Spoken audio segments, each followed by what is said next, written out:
Primera idea. Las prioridades cambian. El tema de la educación en México no es nuevo. Ha sido planteado desde que existe civilización en nuestro territorio. Antes de que los españoles llegaran a estas tierras, cuando los aztecas eran una de las más grandes civilizaciones, el Calmecac y el Telpochcali se consideraban el concepto de la escuela prehispánica, al que acudían los hijos varones de gobernantes, sacerdotes y guerreros. En ellos se educaba y se enseñaba. Las mujeres no recibían educación formal. Así es que la educación la recibían en casa por parte de sus madres. Durante los 300 años que duró el periodo colonial, es decir, de 1521 a 1810, el planteamiento educativo para el grueso de la población se centró en la evangelización, con apoyo de frailes de diferentes congregaciones, además del español y nuevas costumbres. A algunos niños y jóvenes se les enseñaba también oficios. La poca presencia de educación formal, con aulas instaladas en las que de forma intencionada se enseñara a leer, escribir y contar, estaba designada únicamente a los hijos varones de aquellas familias que contaran con recursos económicos y tuvieran cierta posición social. No obstante que en México existieron dos universidades que ofrecían educación superior, la Real Universidad de México y la Universidad de Guadalajara. Debido a sus altas cuotas, solo eran accesibles a las clases privilegiadas y además exclusivas para hombres. Por 300 años, la prioridad se centró en educar, entendiendo esto como un mero proceso de socialización y concienciación cultural, y en enseñar, especialmente aspectos religiosos y relativos al lenguaje, mezclados con adoctrinamiento. Los años posteriores a la Guerra de Independencia no fueron fáciles para México. Consolidar la propuesta de nación era un tema complicado, de tal forma que las acciones relativas a la educación formal quedaron postergadas largo tiempo, esperando pacientemente su turno.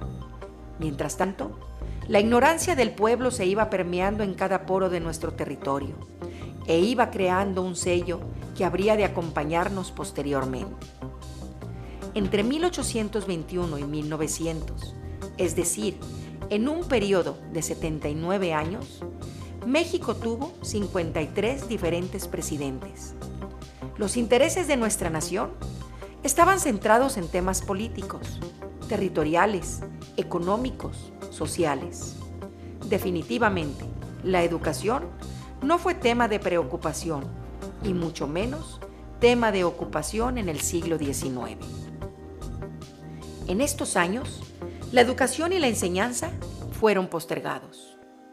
Fue hasta 1891 cuando se emite la primera ley reglamentaria que da facultades al Estado para intervenir en la educación pública y se crea la instrucción primaria elemental, que dura 4 años, con 3 características muy importantes: laica, obligatoria y gratuita. Esto da inicio a los pilares de la educación popular en México. Mientras que los países contra los que competimos tienen siglos de educación y aprendizaje, México inicia su historia de educación formal hace apenas escasos 120 años. Es ya en el siglo XX cuando de manera intencionada iniciamos la educación formal en México. A continuación, algunos hechos importantes. Se asigna gasto a la educación. Se otorga un espacio legal en la Constitución en 1917. Se funda la Secretaría de Educación Pública en 1921. Se crea el Sindicato Nacional de Trabajadores de la Educación, SNTE, en 1943. Se inicia la Escuela Nacional de Educadores, 1949. Y se otorgan libros de textos gratuitos a partir de 1960. Aunque el proyecto de educación inició con los niños, era importante enfrentarse al tema de todos los jóvenes y adultos que habían quedado olvidados en el pasado. Para cuando México inicia su propuesta educativa, ya existía un grave problema de analfabetismo con el que hubo que trabajar grandemente. En 1920, El 72% de la población de más de 15 años no sabía leer ni escribir. Y aunque se hace un trabajo duro en cuestión de educación en los siguientes 30 años, para 1950, el analfabetismo apenas había bajado un 30%. Hoy en día, el analfabetismo sigue siendo un problema, pues existen más de 6 millones de personas adultas que no saben leer y escribir en México.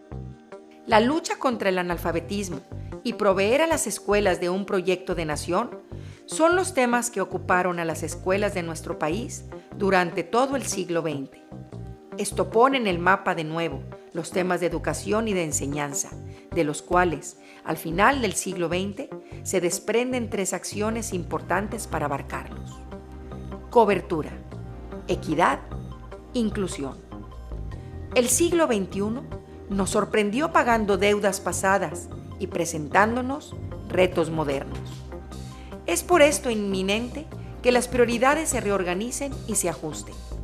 La prioridad en siglos pasados: iniciar la educación y adoctrinar. La prioridad en el siglo XX: enseñar a mucha gente. La prioridad y necesidad del siglo XXI: lograr que la gente aprenda.